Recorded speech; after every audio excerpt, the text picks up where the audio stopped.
पिछले हफ्ते मेरी पत्नी गौरी को बुखार था। पहले दिन तो उसने बताया ही नहीं कि उसे बुखार है। दूसरे दिन जब उसे सुबह उठ नहीं गया तो मैंने यूं ही पूछ लिया कि तबीयत खराब है क्या। उसने कहा कि नहीं, तबीयत खराब तो नहीं है, हाँ थोड़ी थकावट है। मैं चुपचाप अखबार पढ़ने में मशगूल हो गया। ज़रा देर से उस दिन वो जगी और फटाफट उसने मेरे लिए चाय बनाई, बिस्किट दिए और मैं अखबार पढ़ते पढ़ते चाय पीता रहा। मुझे पता लग चुका था कि उसे थोड़ा बुखार है और ये बात मैंने उसे छूकर समझ भी ली थी। खैर, मैं यही सोचता रहा कि मामूली बुखार है, शाम तक ठीक हो जाएगा। उसने थोड़े बुखार में ही मेरे लिए नाश्ता तैयार किया। नाश्ता करते हुए मैंने उसे बताया कि आज खाना बाहर है, इसलिए तुम खाना मत बनाना। उसने धीरे से कहा कि अरे ऐसी कोई बात नहीं, खाना तो बना दूंगी। लेकिन मैंने कहा कि नहीं नहीं, दफ्तर की कोई मीटिंग है, उसके बाद खाना बाहर ही है। फिर मैं तैयार होकर निकल गया। मैं पुरुष हूँ, पुरुष मजबूत दिल के होते हैं। ऐसी मामूली बीमारी से पुरुष विचलित नहीं होते। मैं दफ्तर चला गया। फिर अपनी मीटिंग में मुझे ध्यान भी नहीं रहा कि पत्नी की तबीयत सुबह ठीक नहीं थी। खैर, शाम को घर आया तो वो लेटी हुई थी। उसे लेटे देखकर भी दिमाग में एक बार भी नहीं आया कि यही पूछ लूँ कि कैसी तबीयत है। वो लेटी रही। मैंने अपने कपड़े बदले और पूछ बैठा कि खाना। पत्नी ने मेरी ओर देखा और लेटे लेटे उसने कहा कि अभी उठती हूँ, बस अब ठीक हूँ। जैसे ही उसने कहा कि मैं ठीक हूँ, मुझे ध्यान आ गया कि अरे सुबह तो उसे बुखार था। खैर, अपनी शर्मिंदगी छिपाते हुए मैंने कहा कि कोई बात नहीं, तुम लेटी रहो। मैं रसोई में गया। मैंने अंदाज़ा लगाया कि उसने दोपहर में खाना नहीं खाया, क्योंकि खाना तो बना ही नहीं।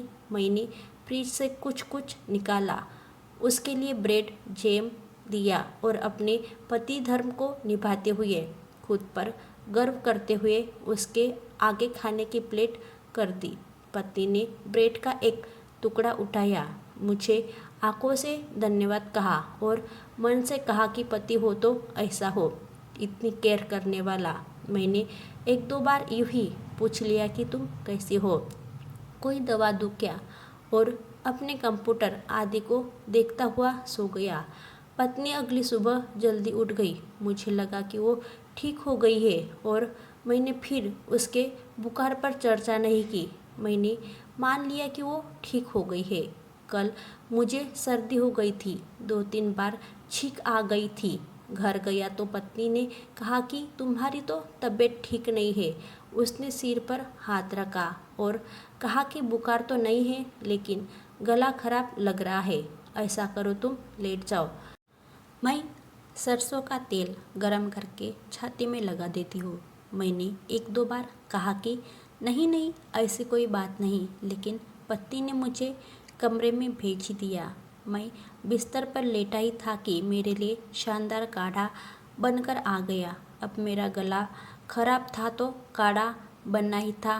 काढ़ा पीकर लेट गया। फिर 10 मिनट में गर्मा गर्म सूप सामने आ गया। उसने कहा कि गर्म सूप से गले को पूरी राहत मिलेगी। सूप पिया तो वो मेरे पास आ गई और मेरे सिर को सहलाने लगी। कहने लगी कि इतनी तबीयत खराब है, इतना आप काम क्यों करते हो। बचपन में जब कभी मुझे बुखार होता था, माँ सारी रात मेरे सिरहाने बैठी रहती। मैं सोता था, वो जागती थी। आज मैं लेटा हुआ था, मेरी पत्नी मेरा सिर सहला रही थी। मैं धीरे धीरे सो गया। जागा तो वो गले पर विक्स लगा रही थी। मेरी आँख खुली तो उसने पूछा, कुछ आराम मिल रहा है। मैंने हाँ में सिर हिलाया तो उसने पूछा कि खाना खाओगे। मुझे भूख लगी थी। मैंने कहा हाँ। उसने फटाफट रोटी, सब्जी, दाल, चटनी, सलाद मेरे सामने परस दिए और आधा लेटे लेटे मेरे मुंह में कोर डालती रही। मैंने चुपचाप खाना खाया और लेट गया। पत्नी ने मुझे अपने हाथों से खिलाकर खुद को खुश महसूस किया और रसोई में चली गई। मैं चुपचाप लेटा रहा, सोचता रहा कि पुरुष भी कैसे होते हैं। कुछ दिन पहले मेरी पत्नी बीमार थी। मैंने कुछ नहीं किया था और तो और एक फ़ोन करके उसका हाल भी नहीं पूछा। उसने पूरे दिन कुछ नहीं खाया था, लेकिन मैंने उसे ब्रेड परोसकर खुद को गौरवान्वित महसूस कर रहा था। मैंने ये देखने की कोशिश भी नहीं की कि उसे वाकई कितना बुखार था। मैंने ऐसा कुछ नहीं किया कि उसे लगे कि बीमार में वो अकेली नहीं, लेकिन मुझे सिर्फ जरा सी सर्दी हुई थी और वो मेरी माँ बन गई थी। मैं सोचता रहा कि क्या सचमुच महिलाओं को भगवान एक अलग दिल देते हैं? महिलाओं में जो करुणा और ममता होती है वो पुरुषों में नहीं होती क्या? सोचता रहा। जिस दिन मेरी पत्नी को बुखार था, उस दोपहर जब उसे भूख लगी होगी और वो बिस्तर से उठ नहीं पाई होगी, तो उसने भी चाहा होगा कि काश उसका पति उसके पास होता। मैं चाहे जो सोचूं, लेकिन मुझे लगता है कि हर पुरुष को एक जल में औरत बनकर ये समझने की कोशिश करनी ही चाहिए कि सचमुच कितना मुश्किल होता है औरत होना, माँ होना, बहन होना, पत्नी होना। काश मैं एक बार महसूस कर सकूँ वो सब जो कोई एक औरत करती है।